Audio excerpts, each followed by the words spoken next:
রাজ্যের বিশিষ্ট সাহিত্যিক তথা পর্যটন মন্ত্রী সুশান্ত চৌধুরীর পিতা শ্যামল চৌধুরী রাজধানীর একটি বেসরকারি হাসপাতালে চিকিৎসাধীন অবস্থায় প্রয়াত হয়েছেন।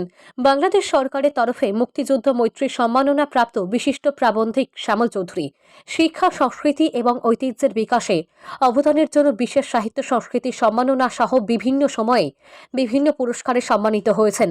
রবিবার বেসরকারি হাসপাতাল থেকে মরদেহ প্রথমে নিয়ে যাওয়া হয় তার নিজ বাসভবনে। সেখান থেকে মরদেহ নিয়ে যাওয়া হয় রবীন্দ্র শতবার্ষিকী ভবনের সামনে। সেখান থেকে বটতলা মহাশ্মশানে নিয়ে যাওয়া হয়। জানানো হয় শেষ বিদায়। এদিন কবি, সাহিত্যিক ও সমাজের রাজনীতি ও বিশিষ্ট ব্যক্তিবর্গরা তাকে শেষ শ্রদ্ধা জানান। ছিলেন রাজ্যের প্রাক্তন মুখ্যমন্ত্রী বিপ্লব কুমার দেব, মেয়র দীপক মজুমদার, বিধায়ক সুদীপ রায় বর্মন সহ অন্যান্যরা। একদিকে উনি কবি, সাহিত্যিক, পলিটিশিয়ান, আর সবচেয়ে বড় বিষয় হচ্ছে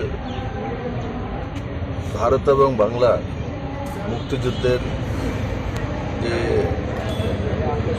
দিশারি, আর ওনাকে বাংলাদেশ সরকার থেকে সম্মানিতও করা হয়েছে। আর যতদিনই উনি ছিলেন, কারণ ছোটবেলা থেকে ওনাকে আমি দেখেছি উদয়পুরে,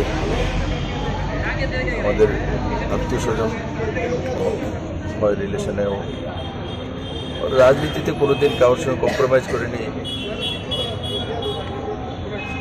যেটা ওনার সঠিক লেগেছে মানুষের জন্য করতে হবে সেটা উনি করেছেন। স্পষ্ট বক্তা আমি সবসময় দেখতাম, আমাকেও মুখে সামনে বলে পেছনে কিছু বলবেন, সবাইকে সামনে বলে দেন, এমন একজন ব্যক্তিত্ব।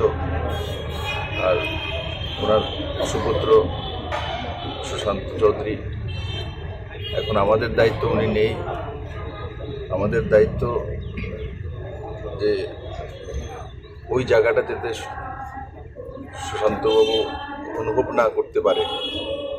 আমরা যারা আছি ওর গার্জিয়ান, তো বাবাকে তো দিতে পারবো না, কিন্তু ওনার ছায়াটা আর ওনার স্নেহটা যাতে আমরা দিতে পারি, আমি ঈশ্বরের কাছে এটাই প্রার্থনা করবো। আর ওনার আত্মার সদ্গতি কামনা করি। সমস্ত পরিবার সেই ব্যথা থেকে বংশের মধ্যে পরিত্রাণ হোক, এটা আমি ঈশ্বরের কাছে প্রার্থনা করি। ভাষা নেই, কী বলবো।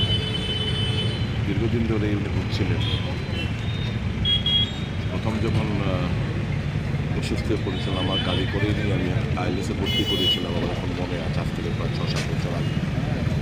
তো দীর্ঘদিন উনি এই দুরারোগ্য রোগের সঙ্গে লড়াই করছিলেন।